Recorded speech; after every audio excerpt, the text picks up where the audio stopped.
Good morning. I'm Matt Chingos, Vice President for Education, Data, and Policy here at the Urban Institute. Thank you all for joining us. I'd like to welcome all of you to Urban, especially to our new home here at L'Enfant Plaza. Urban scholars have long been seeking to better understand segregation of both neighborhoods and schools and what to do about it. So we're very excited to host today's discussion. We're first going to hear from Professor Rucker Johnson about his new book, Children of the Dream: Why School Integration Works.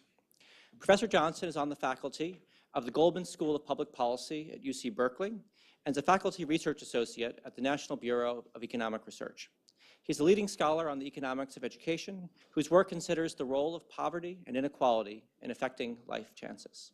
Professor Johnson, thank you for joining us. Thank you.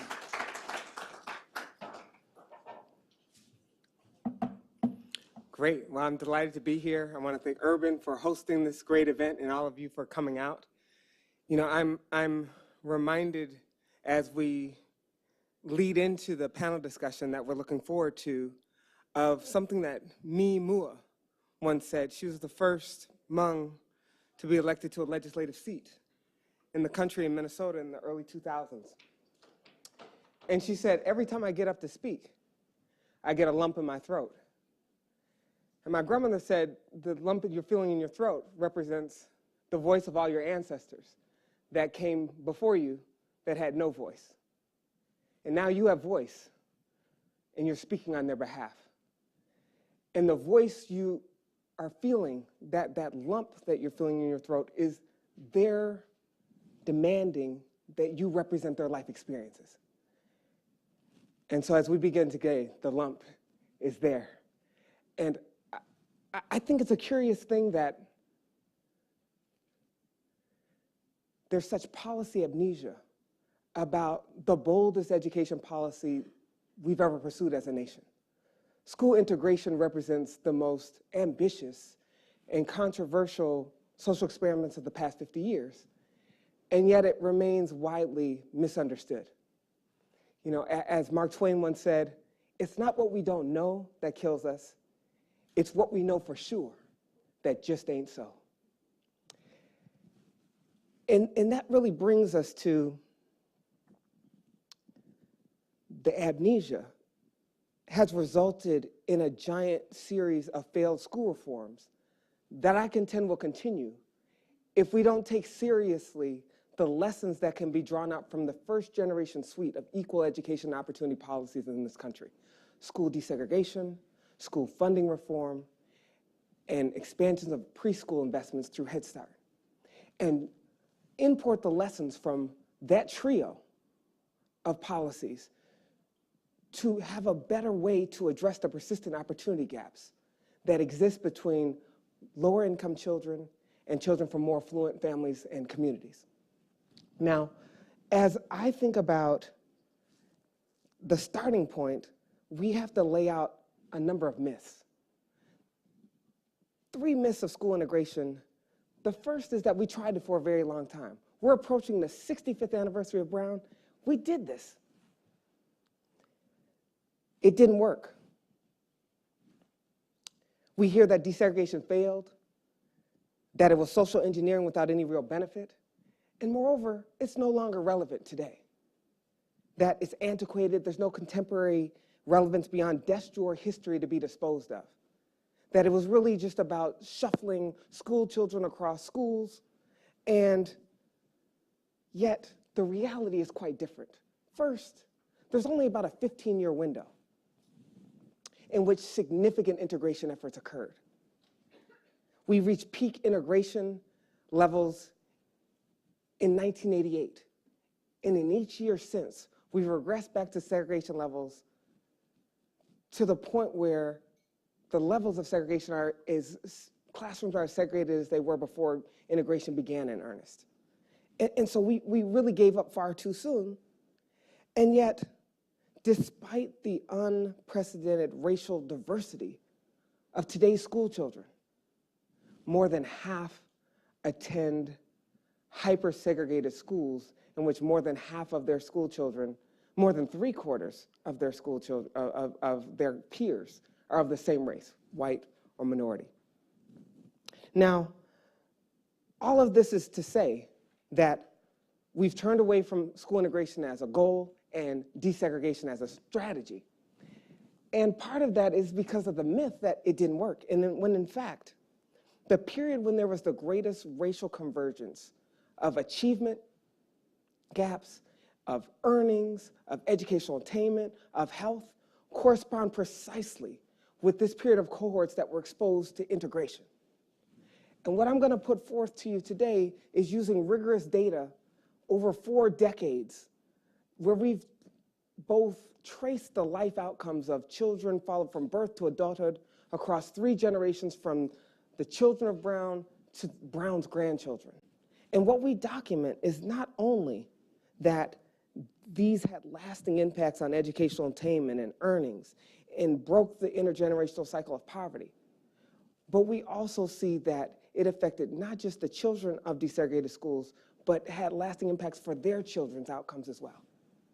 Now, the issue about it's no longer relevant, what I want to advance to you today is that the surges of racial prejudice, the racial intolerance, the polarization of political attitudes, the unprecedented economic inequality, it's not a coincidence. We put forth evidence that documents the ways in which the inequality of resources across schools by race and class, as well as the lack of diversity within them, are a key contributor to those phenomena. And so we turn to how can we look at the 3 truths of integration to map a way forward. And I'm going to frame this discussion so that we can get right into the actual panel discussion. Now, what I want to remind you of the time series is that the achievement gap has grown by about 2/3 over the last 3 decades, where the amount of the achievement gap between poor students and those from affluent backgrounds is about 1.5 grades, and it's about the same level currently as the black-white achievement gap was before Brown began, which is in light blue. What I want you to see is the 40% reduction in the black-white achievement gap that corresponds with the birth cohorts that were exposed to integration. That's going to be a key thing that we're able to document empirically to get some causal evidence. Now, what I want you to recognize is that when we're talking about segregation, segregation is not just about separation of people, but it's actually a segregation, it's in fact a hoarding of opportunity. And when we speak of where we were on the eve of the Brown decision, often people think of Brown as some single case that had to do with Topeka, Kansas, when in fact it had to do with 5 different plaintiffs from 5 different states. And one of the things that's similar about the NAACP's litigation strategy to get Brown is the way in which it did not depend on a single district, a single area, or even a single point in time. And in the same way, we're going to use data nationally representative to get both understanding of how these impacts into today's landscape. Now, what you see in yellow is where legal segregation was required throughout the Confederate South, as well as the District of Columbia. And you see legal segregation prohibited in green, California.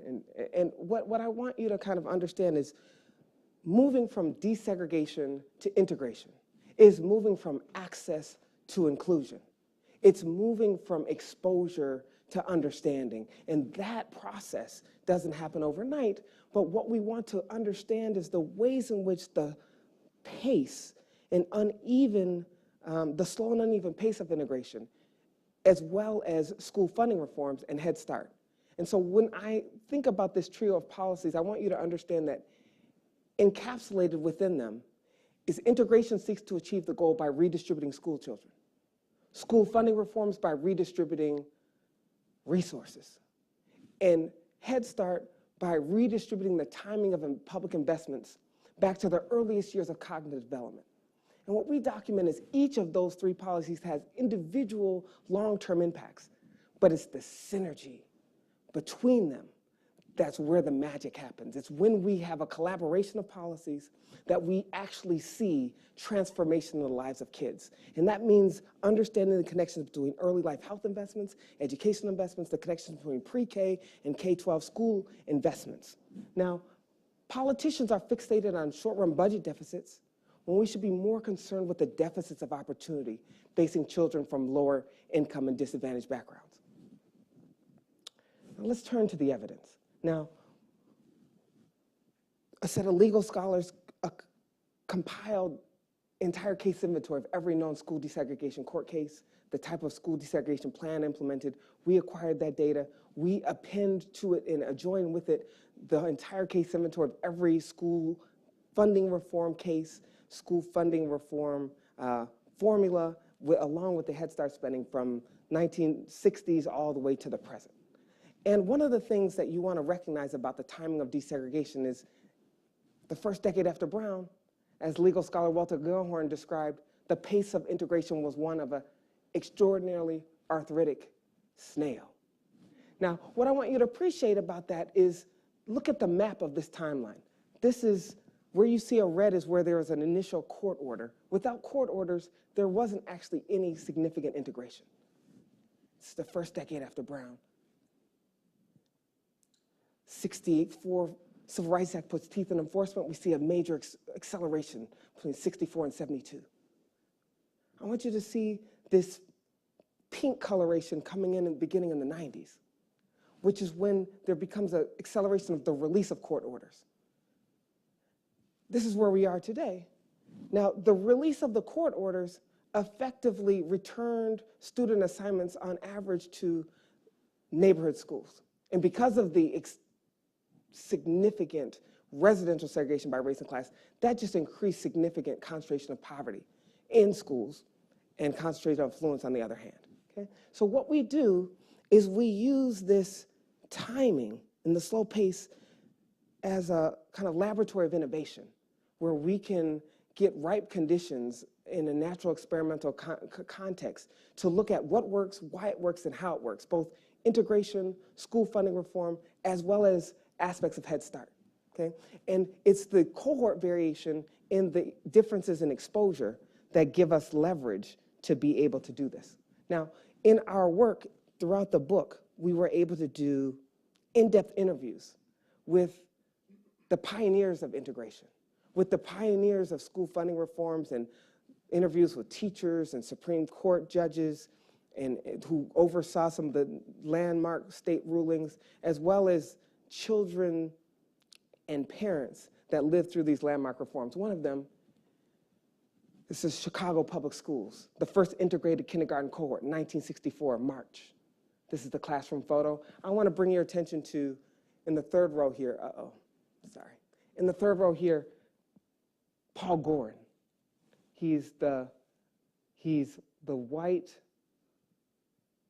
boy in the third row in the middle. He is now Dr. Paul Gorin, the superintendent of schools of Evanston. And this is what his classroom looked like as a kindergartner. You can see very integrated. By third grade, this was his kindergarten class.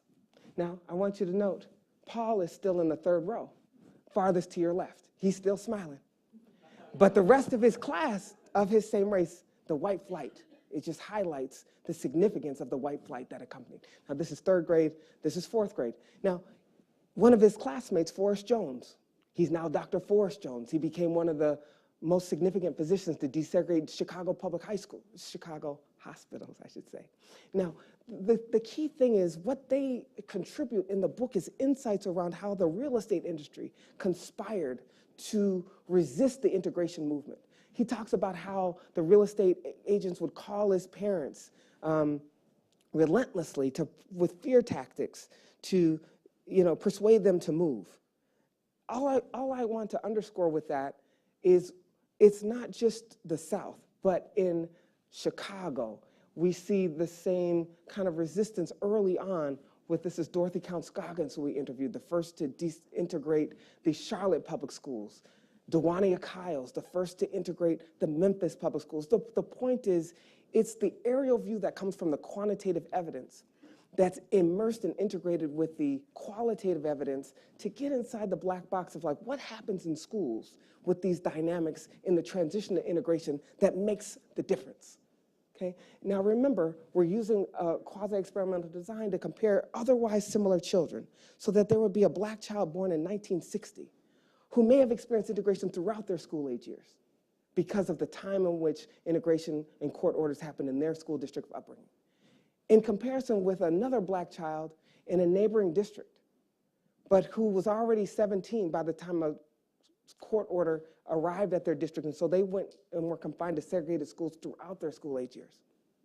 And similarly, there are children who, say, were born in 1950, and they were already 17 by the time court-ordered school desegregation occurred, but their younger sibling, who was 5 years younger, experienced integration throughout their middle and high school years. We're able to do comparisons that are otherwise similar children, but accounting for the otherwise family background and other kinds of differences. And what we find, again, first is that leading up to the court order, there was no real significant reductions in school segregation. But after the court order, we see about a 30 percentage point drop in school segregation using the whole universe of school districts ever exposed to court orders.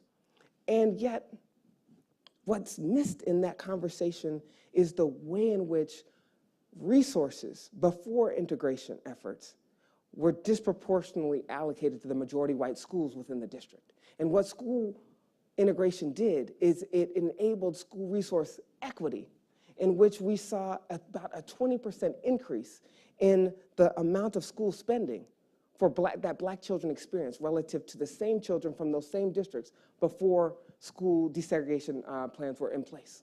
So that 20% increase in spending for African Americans leveled up funding to the level whites were already getting, and that led to significant reductions in class sizes. Now, I want you to understand that when we talk about integration, we're not just talking about the composition of students and their racial composition. We're talking about teacher diversity. We're talking about class sizes, per pupil spending, teacher quality, after-school programs. All of those are the component parts, facilities. Those are all pieces of this underlying puzzle. Now, what we find is a series of results beyond just looking myopically at test scores, but looking at long-run and long-term educational outcomes, earnings outcomes. And what we see throughout is a dose response. The longer students are treated for the symptoms of poorly funded education, and the higher the doses of integration and school funding reform that are administered through these policies, the bigger improvement we see in outcomes. What I want you to see throughout is that the gains that we see for African Americans did not come at the expense of whites. These are not a zero-sum game, but rather all children benefited. We see a significant increase for African Americans in educational attainment. Now, just to frame the magnitudes, consider that as late as 1960, only 20% of black men graduated from high school. That rate for whites was 50% in 1960. Only 13% of whites, only 3% of black in 1960 graduated with four-year college degrees. That rate for whites was 13%. What we find is that by the late 70s, early 80s, the rate of college enrollment among 18 and 19-year-old black had risen to the level of whites. And we document that integration played a dominant role in that convergence, which is striking. We see it here with about a whole, more than an additional year of completed education with 12 years of exposure to integration. And we see that mirrored in the increases in high school graduation rates, which I'm going to go relatively quickly so that we can get into the more of the panel discussion. But that was then mirrored in subsequent increases in earnings. We're talking about a third greater earnings for children from the same district who are exposed to integration throughout their school-age years relative to children from the same district but who are confined to segregated schools. And moreover, that significant exposure to higher quality schools and better resourced schools, better funded schools, led to a significant decline in the intergenerational transmission of poverty. That is, we see a significant disruption of the way in which being born poor predicts poverty in adulthood, where we see a significant reduction in the annual incidence of poverty in adulthood. Now, what I want to help us understand is that it's not just these outcomes, but it's the fact that hospital desegregation actually preceded some of these school desegregation efforts. And it's often said that the interaction of health and education investments, that we're depending on the criminal justice system to remedy what inadequate and insufficient and inequitable health and education investments produce.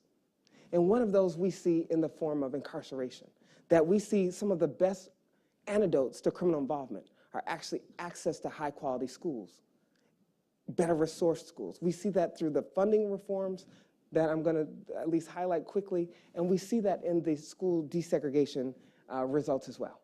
Now, one of the things that people often say is that the best currency of inequality is measured in quality of life and in life expectancy. And so in that way, the reciprocal of poverty is health. And we actually find evidence and document evidence that hospital desegregation improved infant health, allowed kids to be more likely to be school ready, and that we document that healthier children are better learners. Now, the long run effects of that interaction of school integration and hospital integration led to outcomes on health that when you're exposed to this integration, it's like gaining 7 years of life. The differences in adult health status, it's like being 7 years younger. And hospital desegregation played a significant role. Now, what I want to say about the connections between these pieces is that the judicial landmarks of school desegregation cases provided a lot of the momentum and the movement toward school funding reform litigation in this country. And what we do is highlight, first of all, one has to remember that historically, the heavy reliance on the local property tax base to fund public schools, coupled with the housing policies and zoning codes that incentivize segregation, hindering both growth and opportunity, has fueled disparities in per pupil spending across high wealth and poor communities. And what we're able to document is that those state court-ordered school finance reforms that changed the formula to address those gaps had significant impacts, not just on narrowing school spending disparities, but that translated into significant long-term outcomes on educational attainment, on earnings, on incarceration that I aforementioned that we saw with integration. We saw a parallel pattern. Now, just remember that third myth I said at the outset, which was no longer relevant for today.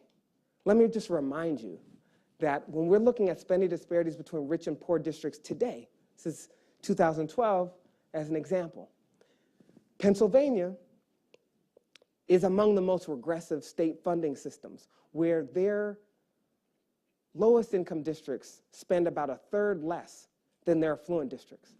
And what we see is that on average, it's about spending for lower income districts is about 16% below that of affluent districts. The key thing you want to remember is that their high poverty districts are actually educating kids that have much more significant disadvantage, much higher proportions of special needs, limited English language proficiency, higher concentrations of poverty, and yet they're getting many fewer resources often. We're able to use the case study evidence from Pennsylvania and New Jersey, who have similar demographic profiles, similar industrial composition, similar economic conditions. But their school funding reforms could not be more apart. That because of the Abbott rulings, and we were able to interview Gary Stein, Judge Gary Stein and Judge Deborah Ports, who oversaw the landmark Abbott rulings. And one of the things that we're highlighting about New Jersey is here, is that they're one of the few state funding reform decisions where the remedy included increasing funding for preschool as part of the remedy. And what we see is that the combination of funding reform with pre-K investment targeted to lower income districts together led to significant improvements that otherwise would not be able to be done. Now, that's 2 of the 3. Often, unfortunately, in New Jersey, it was still in segregated environments. So let me just talk a few moments just about the Head Start component, because starting early is a key component of how this can be addressed in the integrated space as well. So what you want to remember is the astonishing speed with which our brains develop. That's coming from the neuroscience research that shows that within the first 3 years of life, there's roughly 1 million new neural connections developing every second. That our brains at age 3 will weigh 90% of what they will weigh as adults. And it's the sensitivity of this critical sensitive period of development in which nurturing interpersonal and play-based enrichment activities play a huge role on whether that positive development occurs versus latent missed opportunities of that development of neurotransmitter development and synapse growth in the young developing brain. And the key thing about this is that when we look at the achievement gap at 3rd grade, that's very significant. Half of that achievement gap existed on kindergarten entry. And that just underscores the footprint of early life experiences that, when left unaddressed, leave us with key opportunities missed. Now, what I want you to see is we use the timing of the rollout of Head Start in addition to the timing of funding reforms and school integration efforts in the same type of natural experimental way. So this is 1965. The 300 poorest counties in the country are in red. When you see a blue is where Head Start centers were first put in place.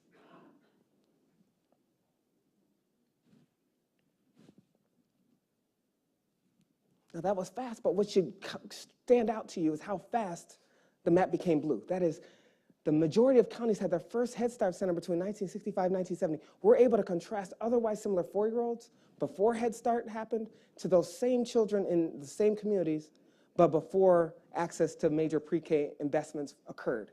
And what I want you to realize about this is that this is a major health intervention. We think of it as an educational one, but this predates Medicaid and S-CHIP and all of those things. So we're talking about 98,000 eye defects treated, 900,000 cases of dental problems, 5 cavities per child. This is in the first 2 years of Head Start. 740,000 without polio vaccinations who received vaccines.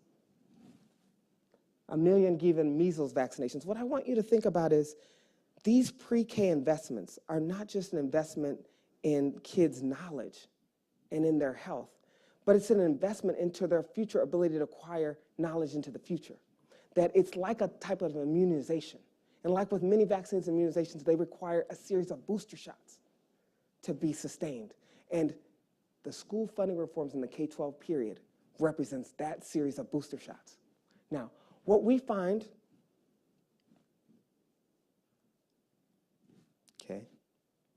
is the Head Start access magnifies the impact of school funding reforms. You can have the same K-12 10% increase in spending, but when it's preceded by high-quality access to pre-K, we see the impacts on educational attainment, on high school graduation, on earnings, on reductions in criminal involvement to be almost twice the rate in terms of effectiveness as when those same school spending increases occur in the absence of those pre-K investments. And similarly, we find that when pre-K access happens, but kids subsequently attend poorly funded schools in the K-12 period, we see that the long-term effects of those early life investments fade out rapidly. That this isn't an either-or conversation, this is an and both. And that the sum and the total effects of the pre-K and K-12 investments, of the education and health investments, are much greater than the sum of the individual parts done in isolation. Now, because we have much to talk about in this panel discussion, let me not talk about any of these other results and close on the resegregation that has taken a hold. I want you to recognize that there's been a significant lifting and release of court orders that was accelerated also with the 2007 parents involved case that had to do with Louisville and Seattle. You may remember that Justice Roberts in his decision ruled that race could not be the sole factor in assignment of students to schools, but effectively said there was no distinction between racism, segregation, and efforts to address racism, integration. He effectively equated the two in this decision. Okay? Now, what I want you to see is that we're not just at an era where we're thinking about desegregated schools or just the racial composition of schools, but we're talking about teacher diversity, and importantly, the curricular access. That oftentimes when you see a magnet school that looks on the surface integrated, that we often go into classrooms and see the lower track populated by Blacks and Hispanics, in the AP course offerings, in the gifted programs with white, Asian.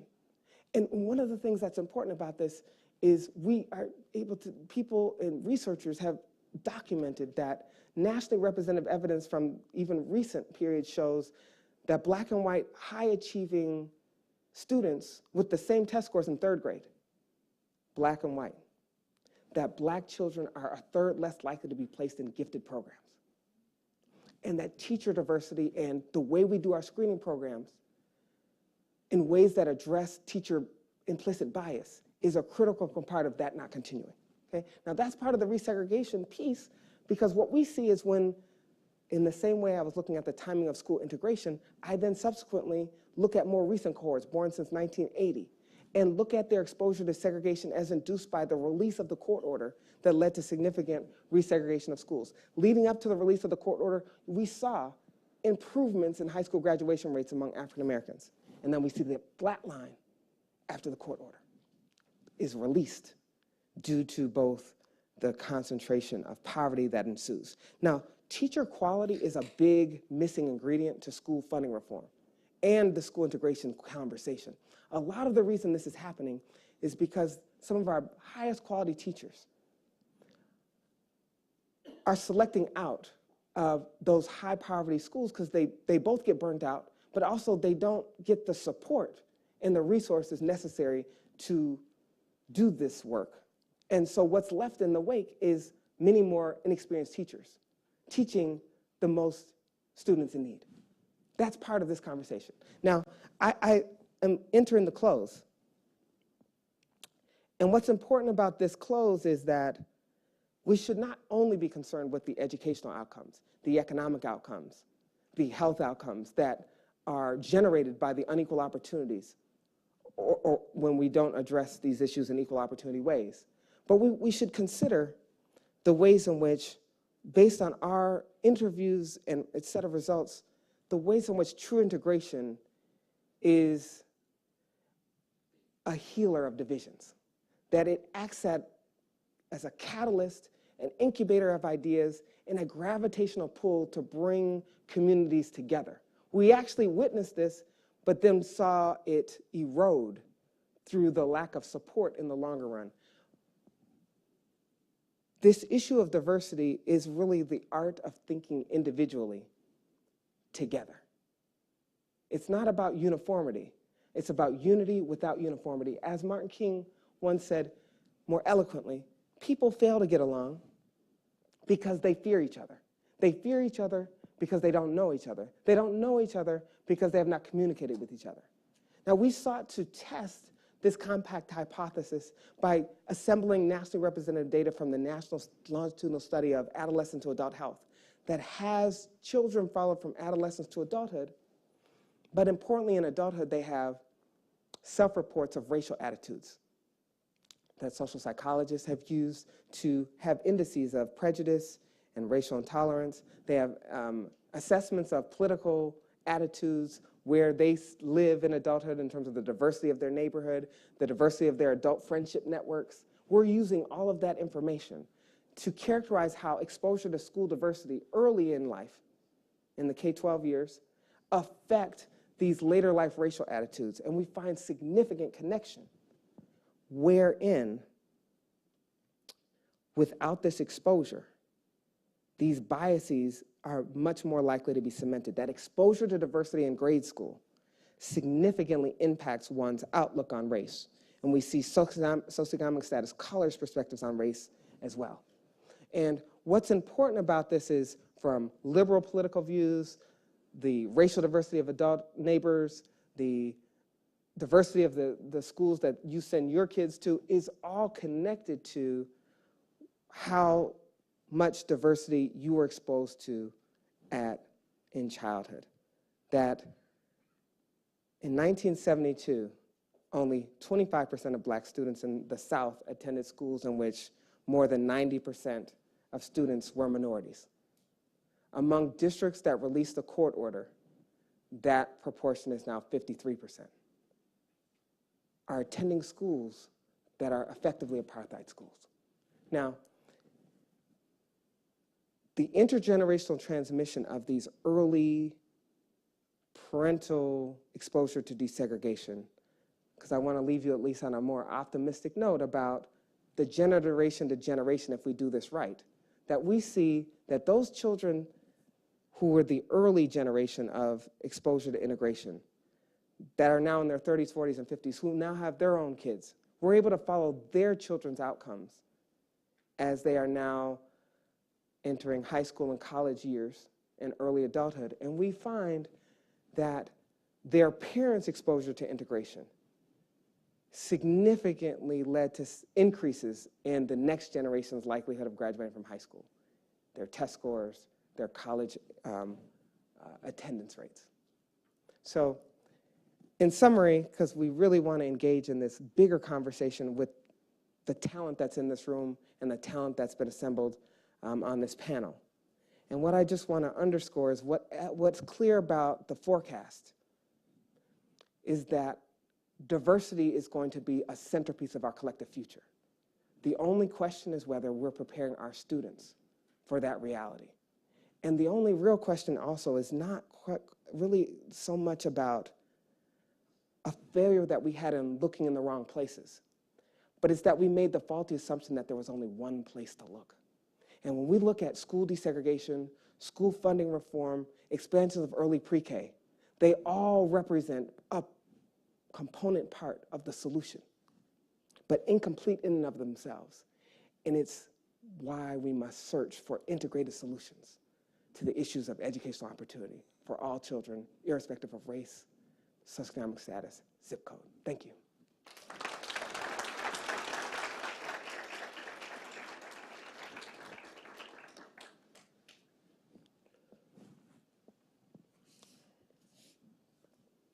And by the way, the book will be in the lobby.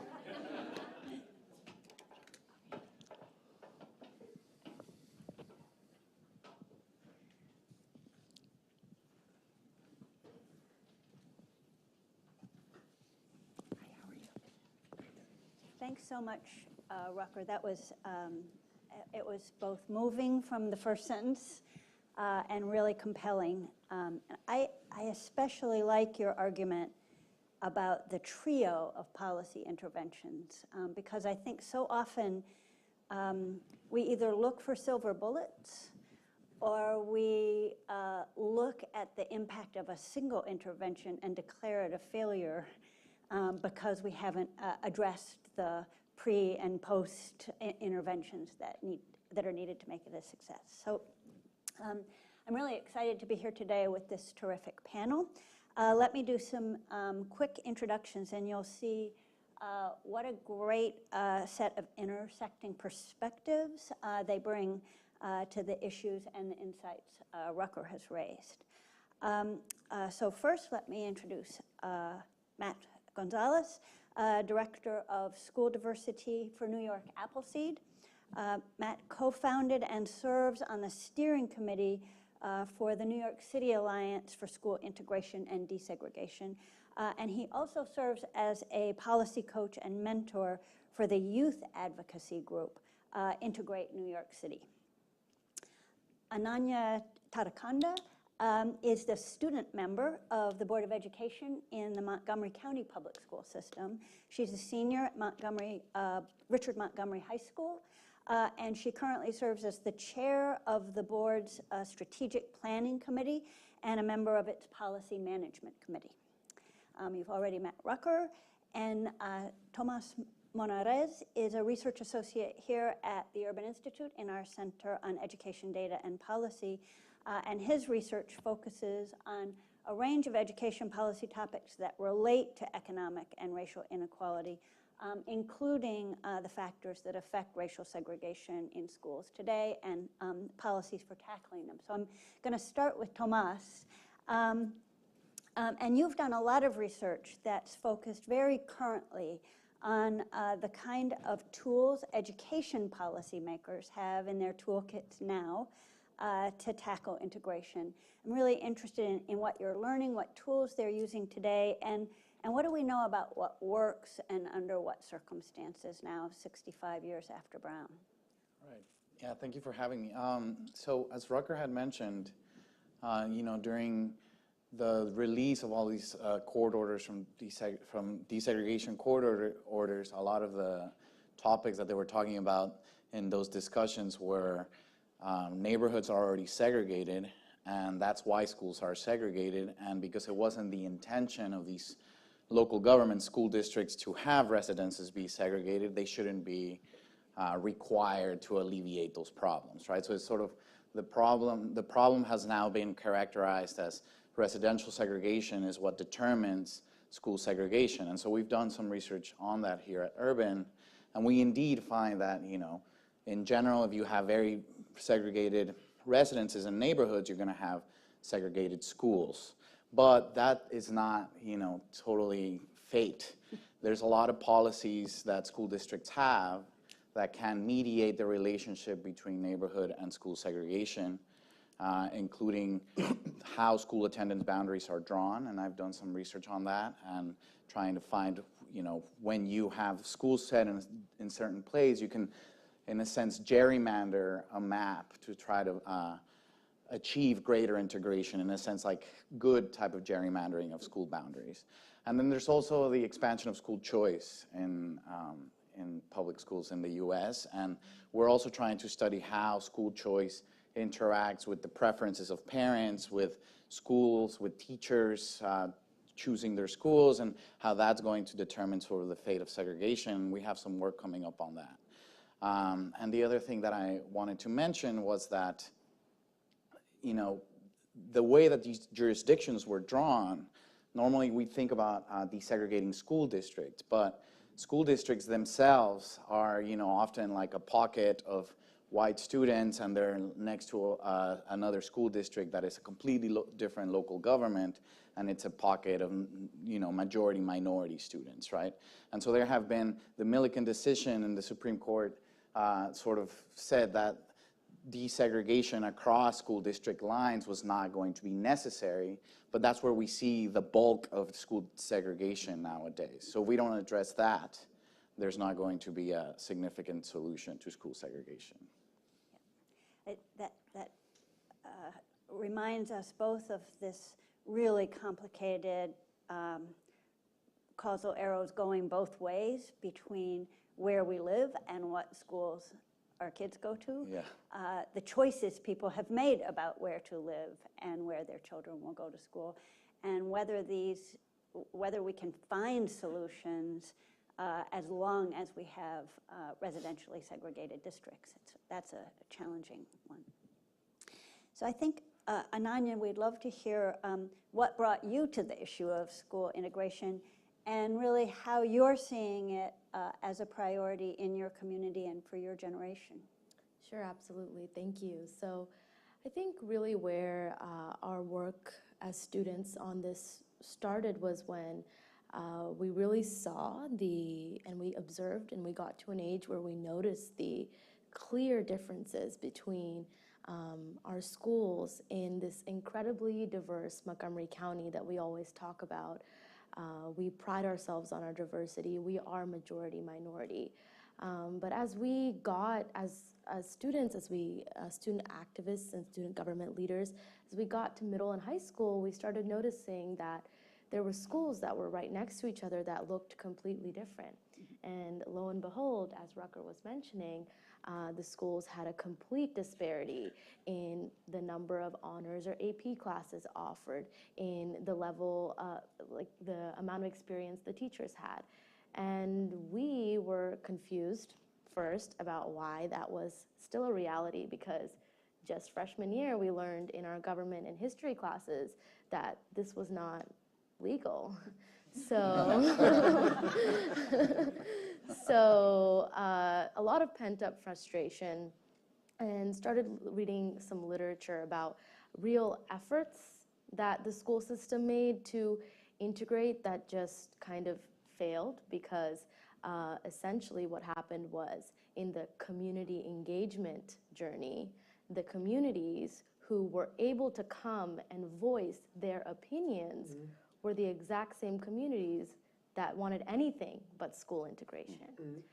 So again, more frustrations building up in us as students. And so recently, in January, on the board, I'm fortunate that I have a full vote, just like my adult colleagues. So I brought forward a resolution with immense support from student leaders across the county, at every school, whether it was a school that was majority minority or it was a school that had students that were predominantly white and from predominantly affluent backgrounds. And they came to our board meeting, and it was a fight.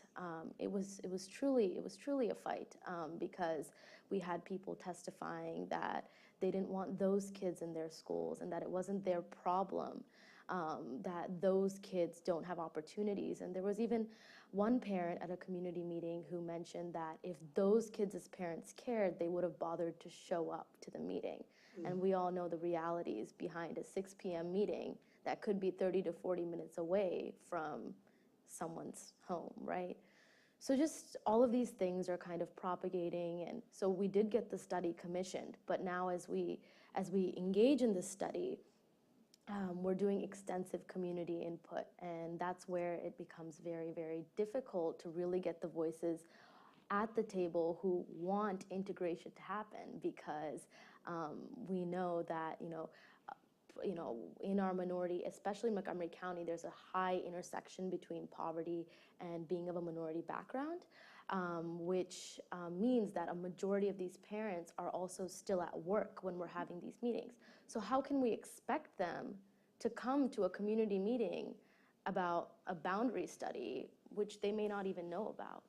So that's really where we stand right now in Montgomery County, but students are not resting. We are not going to rest, because this is not okay. It's not fair, and a public school system should not be propagating inequities between communities.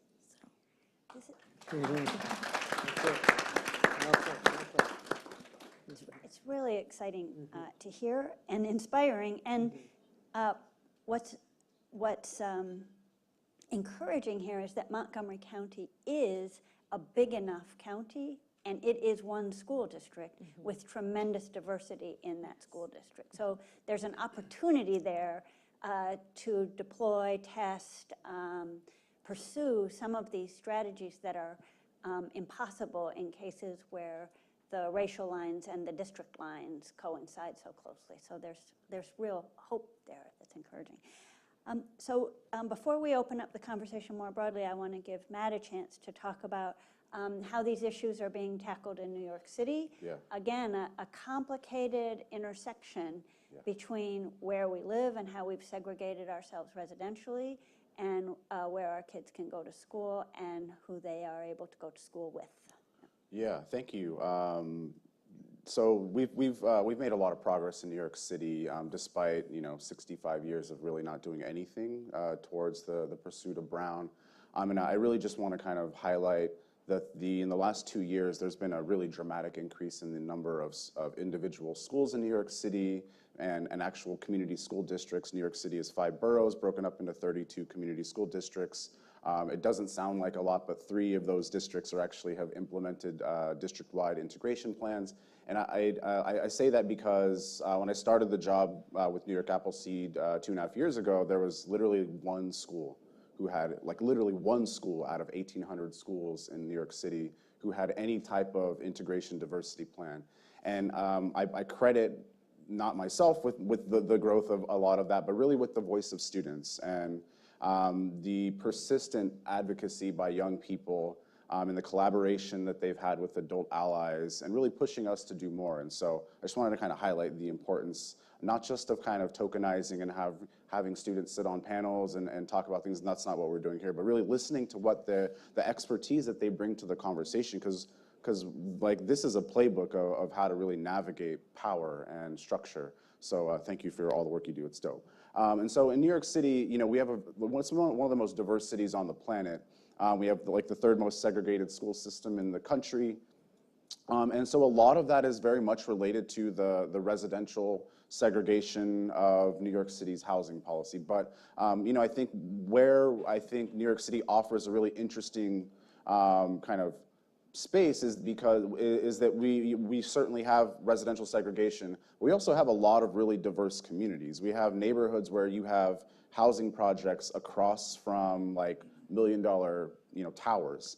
And what we've seen is that just having diverse neighborhoods does not mean you're going to have diverse schools. And so I think, you know, really going to Tomas's point, like the residential segregation in New York City has facilitated separate spaces, but coupled with and facilitated by and kind of overarched by school admissions policies. And so we have, you know, relatively diverse communities, but you know, the folks in the tower, they're like, well, we got our zone drawn for this school, and you'll have in a system that is 70% Black and Latinx and low-income students, to have any public school inside of New York City that is over 15% white, because the population of white students is 15%. We have schools in these diverse communities that are 50, 60, 70% white students serving less than 20% of low-income students, and that is not by accident. That is because the history of New York City admissions policy, residential, coupled with racist residential policies, has created and facilitated concentrations of privilege and this opportunity hoarding that Rucker was talking about. And so I think what we have seen in New York City is that we don't necessarily at this moment need a massive busing program. The city is super mobile. Kids are already traveling across district lines, district boundaries. We have a very heavily invested in choice-based system. And so for us, we're really trying to think about how do we leverage, because New York City is not getting rid of the choice system anytime soon, probably not in my lifetime of work, but how do we leverage that system to, you know, honor the actual authentic choice? Because right now we have schools who are choosing kids through selective and exclusionary admissions policies, not kids choosing schools. And so we really want to reverse that narrative and say, if you really want to have mobility and choice, we need to facilitate and support that through the variety of kind of policy levers that exist in that. But for us, it's really about dismantling the systems and barriers and structures that exist. Just a really quick example before we kind of pass it on. When you are 9 and 10 years old, so when you're transitioning out of elementary school to get into a middle school, there are like about 140 schools, middle schools in New York City. They're the most highly selective. They basically will screen admissions based on your state test scores. There's some bias there. They will use they can use teacher behavior marks, that's biased. They will use your attendance and tardiness. Those are economic factors. So we're literally looking at schools like deciding who gets to get into their school based on their 9-year-old behavior, which is mostly about parent behavior. And so for us, it's about dismantling that system, because that is a racist and a classist set of systems. And the result is that you have about 180 schools in New York City that are majority white, majority wealthy, and the resources that have been concentrated in those schools are being concentrated there. And then you're comparing all these schools to everybody else, and then telling everyone else that their schools suck. And so I think for us, it's about dismantling those barriers and then thinking about how do we facilitate that mobility that many other districts are looking at.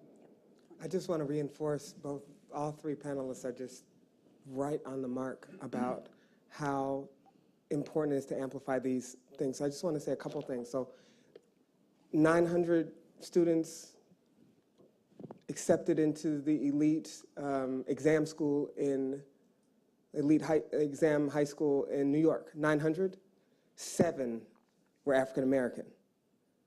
That's not a coincidence. That's directly related to these pipeline issues that start even in the pre-K, but have certainly accelerated at the 9 and 10 that Matt was just talking about. I want to kind of say a couple of things about how the student perspective is such a critical part that adults be sensitive to. The student perspective is going to be the momentum shifter here, because they get things that the biases that have been cemented in adults are not willing to accept.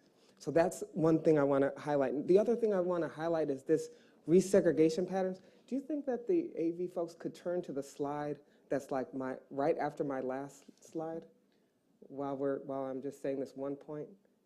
So I'm looking around because I don't know where the AV person is Okay. in this fancy new space. Somebody's moving. No worries. We're getting but if there. you can, just I'll be on this one point, and then, but it relates to the way unregulated charter school growth is being used. Okay, this is a screenshot of the Charlotte area charter, whose website advertises as offering the benefits of a private school at public expense. And what they will do is they will name the charter school like the German Immersion Program or some other language that connotes who's belonging and who is targeted for this school. And it's very explicitly a reincarnation of the segregative of ways in which school choice movement is being hijacked by a different way of thinking about hoarding opportunity. And even though the instruments of doing that are not the same as the older period, the gerrymandering of school district boundaries is being used to resegregate schools.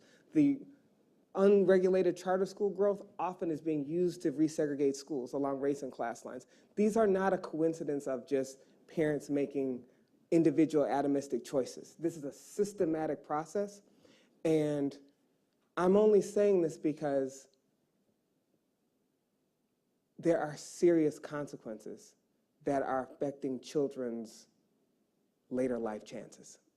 And it cannot be, and I think one of the other things I want to highlight is just prevention is the best cure. If you look at the states that have the highest per pupil spending, Massachusetts, New Jersey are 1 and 2. You know what they're last in? They're last in per capita expenditures on incarceration. And there's a reason for that. We document that the pipeline of the school to prison pipeline and the pipeline to school to life success one can be just geographic opportunity, just minutes, miles apart, but socioeconomic worlds apart in terms of access to resources. So these are things that affect all of us. And the idea that you can be middle class and just move is giving the erroneous illusion that we're not all inextricably connected and affected by this proliferation of unequal opportunity. So there's a lot of hope represented in the student perspective. There's a lot of hope in what Matt's doing on the grassroots efforts in mobilizing issues and building a multiracial coalition around these issues. But I want us to be aware that even though people aren't picketing, it's a much more silent, subtle process that's resegregating schools, but it's no less damaging. Thanks. There are a couple of themes I want to come back to, and in a minute I want to come back to the courage and the support students need to bring their voices and their perspectives to these issues. But first I want to give everybody a chance to talk a little bit more about this phrase that's been used of opportunity hoarding. Because I think sometimes when people talk about school integration or residential integration as a goal, it can be interpreted to mean that if people of color just lived next to or sat next to white people, everything would somehow be all right. That's insulting to people of color, to suggest that you just have to come be in our place and be like us to succeed. And I don't think that's what anyone on this panel is suggesting about the harm that school segregation causes or the benefits of genuine integration. And I sort of want to give people, maybe Matt, you want to start an opportunity to articulate some thoughts on that, because it's delicate when we start advocating on these issues. Yeah, so I definitely bring all sorts of tension into this because my personal experience, I went to a desegregated high school. I wouldn't call it an integrated high school because I have a really diverse group of friends to this day, and we're dope and we're amazing and really a rainbow of people. But when we went to our classes, we were basically tracked into different classes. And I didn't realize this until I was a junior, that when I got plucked into an AP class, I was like, oh, there's all the white kids. There you guys are. So I think that this idea for me about this kind of this tension of like this requirement of the proximity to whiteness is somehow going to save us, for me is a racist kind of framing. And so I think the work I've been doing is really trying to disrupt that narrative. Because a lot of the integration community, I think the integration scholarship in a lot of ways has perpetuated that. There's some language even in the Brown decision that builds, undergirds this deficit narrative about communities of color. And so I think the work that we've tried to do in New York City, really again, led by the voices of young people and really recentering the conversation about integration into communities of color, because for my first year on the job, folks in Harlem and Bed-Stuy were like, F integration, I don't want that. My uncle's got a house now, but he got chased out of his neighborhood with rocks every day. So that is not the narrative that I'm trying to, or the vision that I'm trying to commit to. I think what the narrative often has been that we want Black and Latinx kids to assimilate to whiteness, to white schools. I think for us, it's really about shifting that. I want to see our schools assimilate to our majority students who are Black and Latinx. And so the work for me about integration is really shaping a different framework. It's not just about proximity, but it's also understanding what governments have strategically done. And they have strategically invested in whiteness. They have disinvested in communities of color. And we need to understand the kind of relationship there. But I think for us, how we've tried to disrupt that in New York City is by really grounding our work in this framework called the 5 R's of real integration that our students from Integrate NYC have developed. And so they've looked at the history of desegregation. I don't think they've looked at some of the historic court cases, which align so much with what they've done. But they've articulated this kind of 5-plank platform that they think really collectively achieve all the goals of Brown, but also the goals of some of the following court cases, like the Green versus Kent County court case that articulated what a desegregated school is. And so the first one is about enrollment. They call it race and enrollment, but they're really committed to equitable enrollment policies. The second, and so much of this resonates with what Rucker is talking about, the second R is about resources. They're really committed to knowing that if you want a truly integrated system, all schools have to be equitably funded. The third piece is about relationships. What happens inside of the school? Are we being tracked into different classes? And so their commitment is really about building culturally responsive curriculum, investing in ethnic studies, ensuring that our educational spaces are inclusive and welcoming. The fourth piece is about disrupting that school-to-prison pipeline through restorative practices, dismantling punitive discipline policies. And the fifth piece is about recapturing what was lost after Brown, actually, which was the mass firing of Black teachers in the South, which this country has never recouped, which every single city in this country has a dearth of teachers of color. There's an amazing wealth of research that suggests like having one Black teacher for a low-income Black student has like dramatic lifetime experiences and opportunities. And so those 5 pieces for us need to work simultaneously. If we're just throwing bodies together, if we're just throwing money at the problem, then we're not really actually achieving these larger goals, and we're not really actually getting the full benefits of a diverse classroom. And so for us, this idea, the way to kind of disrupt that like proximity conversation is to decenter whiteness in the conversation, understand that integration is part of a platform to dismantle and uproot white supremacy, and to speak clearly about what the goals of this work are. And so I've had many of the white activists who were like leading the work before I got on the scene say some super racist things to me. And tell me that I'm a distraction, and tell me that our students are distraction, all obviously like in private. But I think the integration community has to confront itself before we can step out into the public and say, this is what we're here for. And so I think the student leadership is going to lead us to the future. There are organizations like the National Coalition on School Diversity that help elevate those voices. We have to leverage all of our resources together to really move this conversation away from a deficit. Just to pick up on all that is beautifully articulated, I want to just lift up Tomas's work on the fact that 2/3 of school segregation now occurs between district, which only highlights that housing policy and more inclusionary zoning policy has to be a part of the solution. We cannot really think that we can do this simply through education policy, which is, I just want to, as we move out to the broader discussion, I want to make sure that that's clear. I couldn't agree more as a person who's focused most of my work on where we live and why it matters. So Ananya, I'm really interested in your thoughts on those 5 R's and the opportunity hoarding point more broadly, but also give you an opportunity to say what have been some of the challenges for you and other students making your voice and perspective heard, and how are you overcoming them, because you are clearly overcoming them. Thank you. So I think that's a very multifaceted question, but to start off with some of what Matt addressed, I don't even know if I can be additive, because so much of that is exactly what our students in Montgomery County, what we've been thinking about.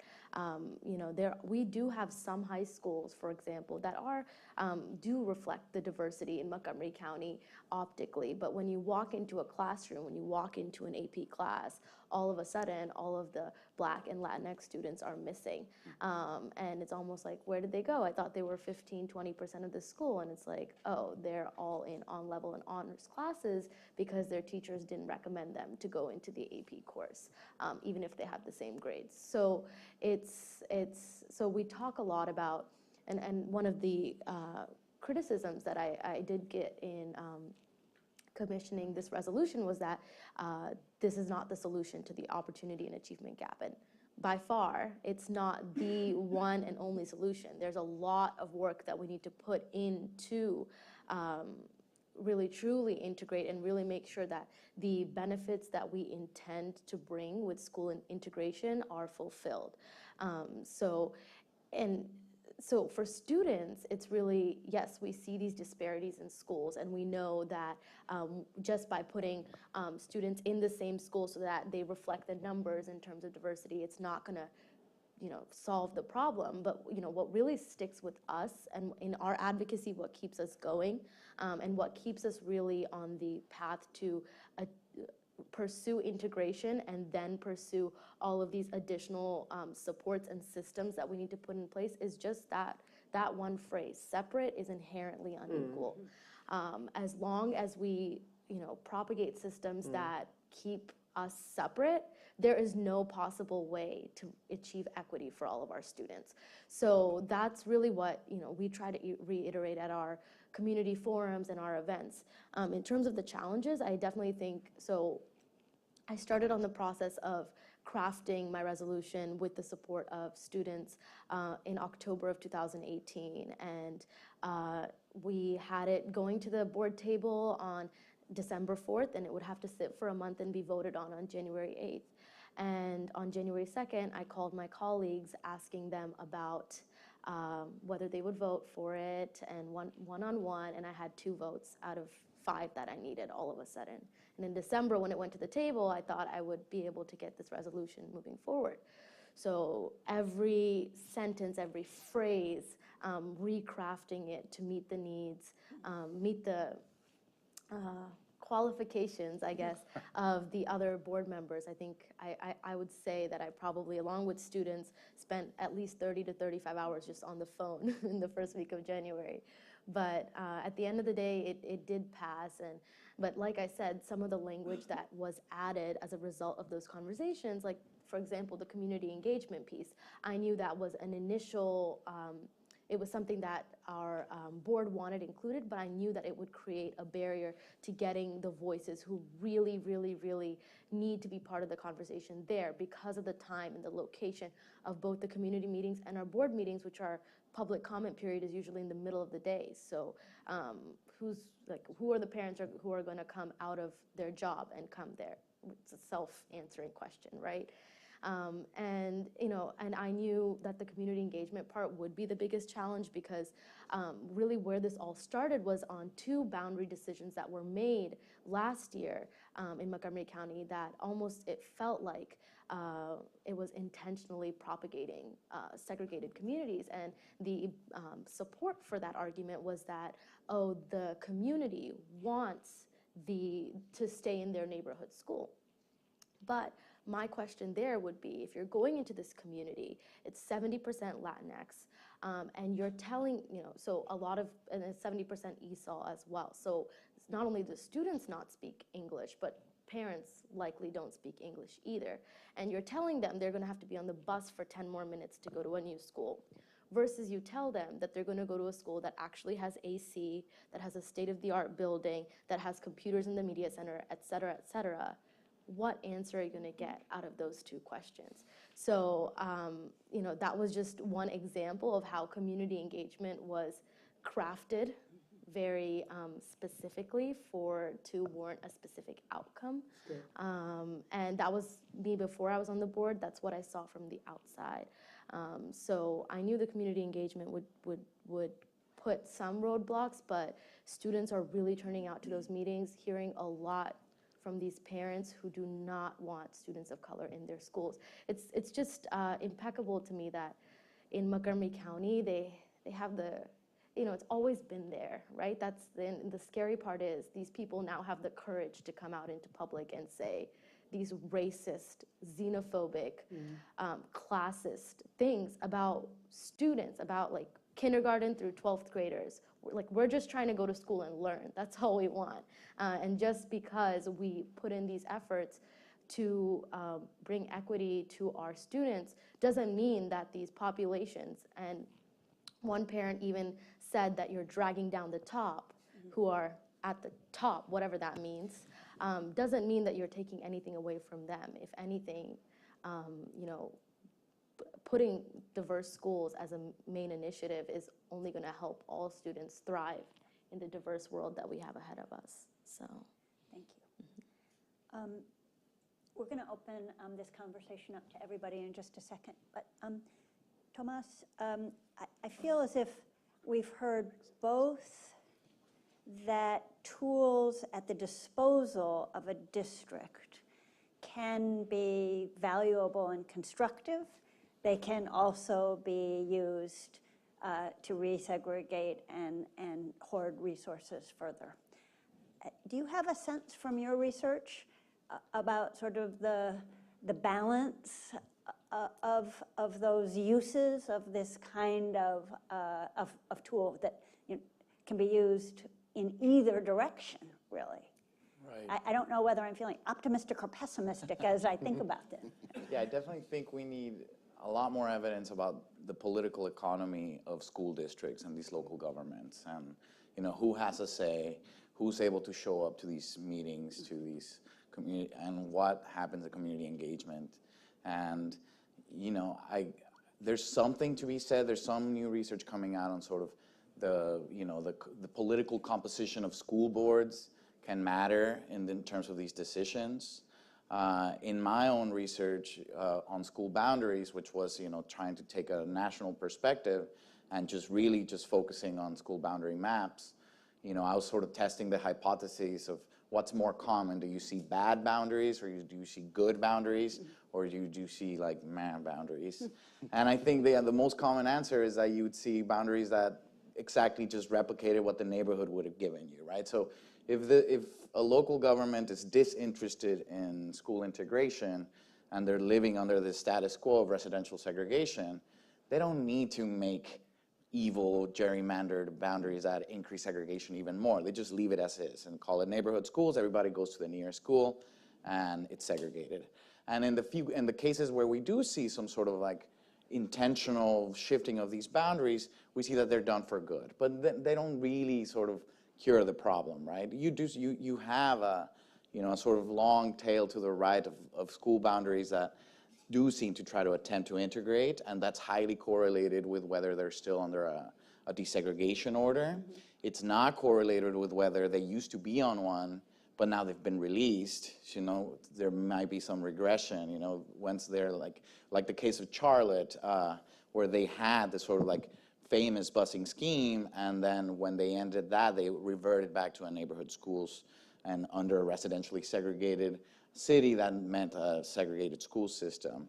But, there is some evidence of boundaries that have been drawn for good, and that's ultimately the decision of these local governments. And who sits in those local governments is ultimately the decision of the local population. But I mean, as most people know, I don't have any evidence of this, but I think the anecdotal evidence is not that communities are not that engaged in these school district elections. Usually it's like special interest groups, like, if anything, teachers or certain empowered parents that like show up to these meetings, or like really force the hand of these local politicians that seem to end up having, those are the members of the community that end up having a decision. And just to end with that, in my research, I'm also finding something really alarming. Using data from the General Social Survey, I'm finding that, when local white residents answer to questions about racial attitudes in a racist manner, when they say, I could not have my children marry someone of color, I don't want to live next to someone of color, these are precisely the localities where you see less of a desegregation, like pushing boundary, right? So these local attitudes definitely matter, and it's preliminary evidence that these local attitudes are still capturing the policy of these local governments, which is worrisome. I just wanted to add that the data from a set of scholars at Duke, economists, using longitudinal data of school board election processes, find that when there are school board election changes where the school board is chaired by Democrat leadership versus Republican leadership, significantly changes how the school district boundaries are either inclusionary or exclusionary, and found that when Democratic leadership has won, this is like using 20 years of data of the whole universe of school districts in North Carolina, found that when Democratic leadership won, they redrew the boundaries in inclusionary ways. But when Republican leadership won the local school boards, that they reversed those in like dramatic ways that significantly led to the resegregation that characterizes much of North Carolina today. And like the Wake County integration plans that were a model, Charlotte that was a model, have really inverted from that in, again, the political economy, the school board election process, and whose voices are at the table. That's not just anecdotal, that's like evidence that is complementing the anecdotal evidence. I find often these conversations are profoundly dispiriting and leave one feeling hopeless about all the forces that push us either to the status quo or in the wrong direction. I feel less dispirited by this conversation, both because of your evidence that when we do this work with intention and force, it really pays off for people, but also that there are levers at the state and local level. It's not immutable. And students and others can organize and push those levers in the right direction instead of the wrong direction. Definitely.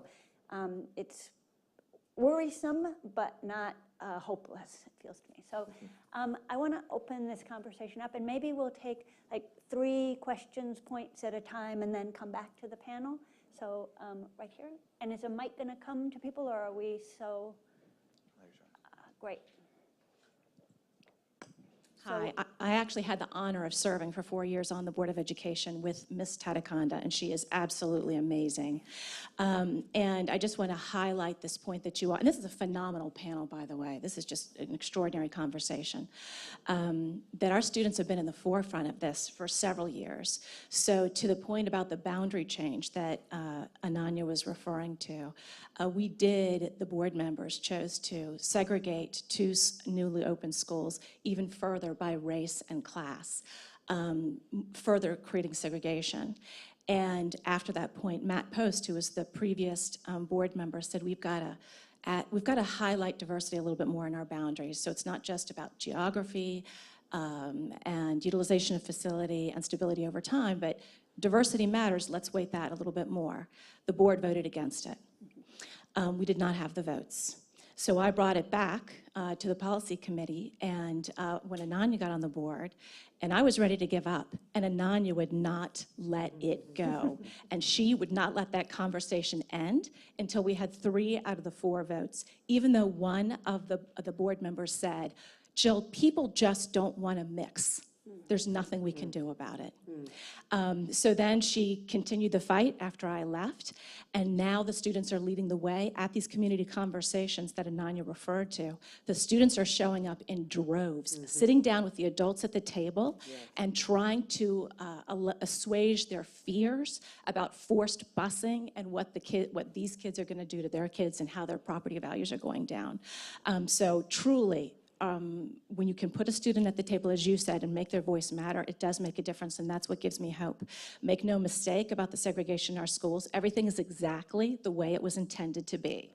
I saw the power structure for 4 years. We're trying to change that now, and I am hopeful. So thank you. Thank you. Can I just add a little point? So like there's so much, and I'm obviously like very committed to making sure that young people are at the forefront of these conversations. That does not absolve us from responsibility. That does not absolve adults from taking risks, from putting ourselves in front of students when we need to be out there. We have privileged resources. We have a larger voice, unfortunately, because we have an ageist society. So yes, students must be leading the charge, but we do not absolve yourself of responsibility. We have a role to play, and we have to learn how to navigate and offer our support and resources to young people. But that doesn't mean the job's done for us. Just wanted to make that clear. Hi, good morning, everyone.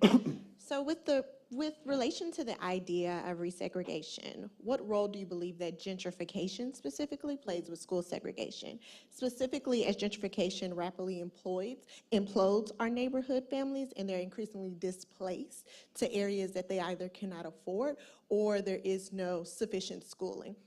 So for example, in the DC proper area, the city is being gentrified at a rapid rate. And so these neighborhood schools that served urban students, Latinx and African American students historically, they're being displaced. And so the schools are actually closing. And so they're being displaced into areas that the parents cannot either afford, it's farther from their jobs, and the integration into these school systems, particularly in PG and in Northern Virginia, are very strict and very frigid for the students. And so specifically regarding gentrification and the proximity to access breeds affluence, how is that impacting the idea of resegregation? Thank you. Let's go ahead and talk about that a little bit, because you've brought up a really important and profound point that we've talked about, the intersection between where we live and the school composition. And on some levels, the racial and economic mixing that's occurring in some city neighborhoods now seems like an opportunity. But you've also highlighted the way in which it can simply reinforce old inequities and fuel further imbalances. So I want to what I'm hoping we could do is talk not just, oh man, this is another tough one, but so how do we tackle this? How do we capitalize on the fact that people with choices want to live in more mixed and diverse and central city communities now? How can we make that a plus for neighborhoods and schools, and for everybody in the neighborhoods and schools? I'll try to start. I don't have the specific answer on this, but I'll say what we've tried to do in New York, because we're having such a similar problem in New York. And I'm from Los Angeles, so I am a gentrifier in New York City, but I grew up in poor neighborhoods, so I'm kind of like a gentrifier, is what me and my friends call us. But so what we see in, there's this kind of narrative of like the past of integration was like this white flight, and now we're having the reverse of that. We're having the influx of not just white families, but more folks with resources moving back into cities. And so you're like, oh, there's an opportunity there, not necessarily talking about like the displacement challenges there, because the displacement issues, I think, require actual larger citywide housing policies to ensure that fair and affordable housing policies are being, and laws are actually being enforced, which they're not in a lot of places. But we also see on the end of schools is that parents will be like, we like this school, and they're going to tell all their friends who are also segregated, mostly white parents, that they like that school, and then they're going to hoard and concentrate into that school. So what we've done on the school side is when we start to see these patterns happening, we've instituted, not we as in me, but the Department of Education in New York City has instituted what's called a diversity and admissions policy, which is, for me, it's just an anti-school gentrification policy. So they basically said, like, this school has historically served this kind of proportion of students with vulnerabilities, X, Y, and Z. We're going to institute that we're going to prioritize our offers of seats.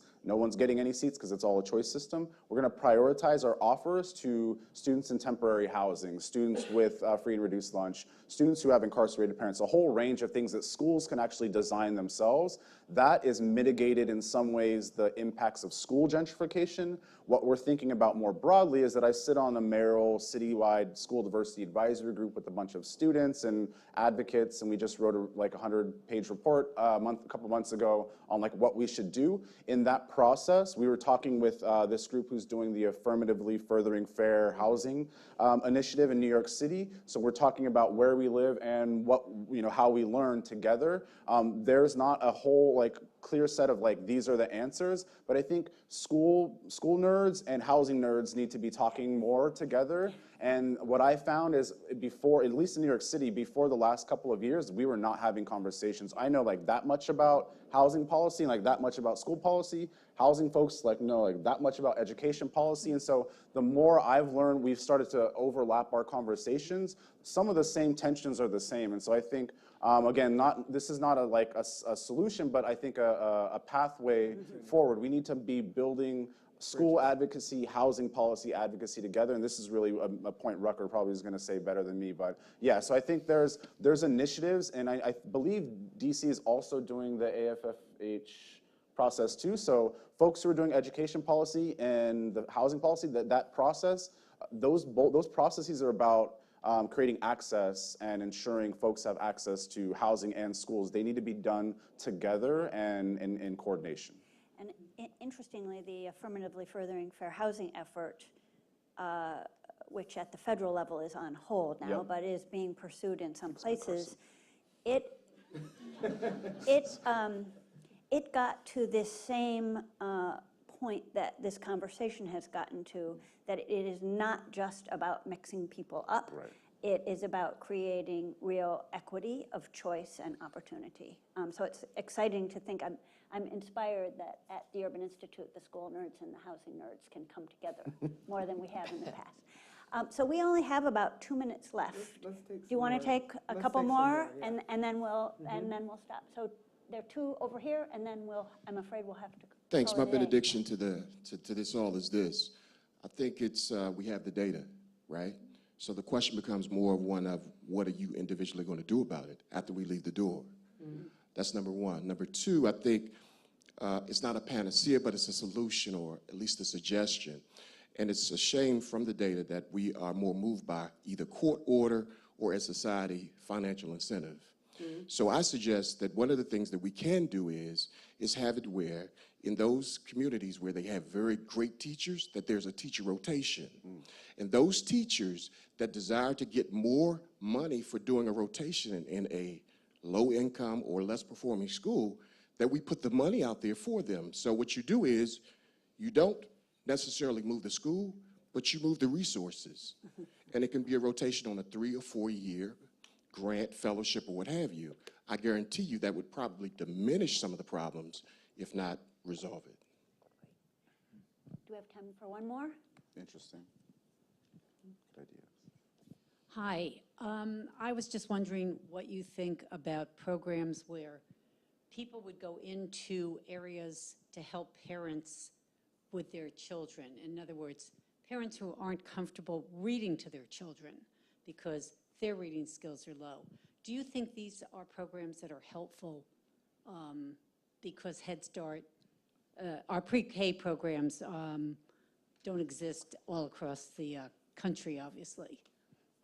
So I'm not sure we have time for a full-blown response to both those ideas of additional ways of supplementing early education and sort of additional ways of distributing or redistributing quality education resources.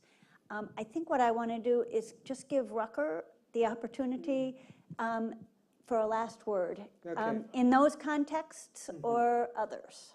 Give us all the answers. And wish that we had another half hour. Yes, well, I first, I guess, want to applaud the Urban Institute for hosting us. I believe that many people believe that school integration is toxic issue to even discuss, and that we should keep our expectation modest and uncontroversial, our arguments, by making them race neutral. I think that suffers from the ostrich syndrome. Ostriches bury their head in the sands when they sense danger. I think it's critical that these conversations happen. I think that this is part of the solution. It's part of the solution because of who's in the room. It's part of the solution because of the diversity of the coalition that's being built from the information. And the information alone is not enough for the movement. But without the facts, we're not really moving with truth on our side.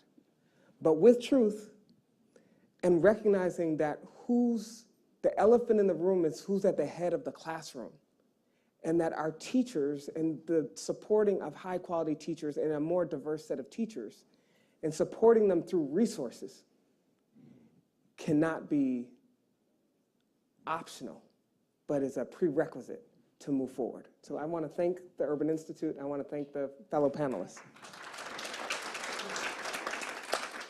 And I just want to close also by thanking this terrific panel and also thanking you, Rucker, for bringing us some more facts, some more knowledge to power advocacy and power organizing to move ahead. So thank you. Thank you, everybody.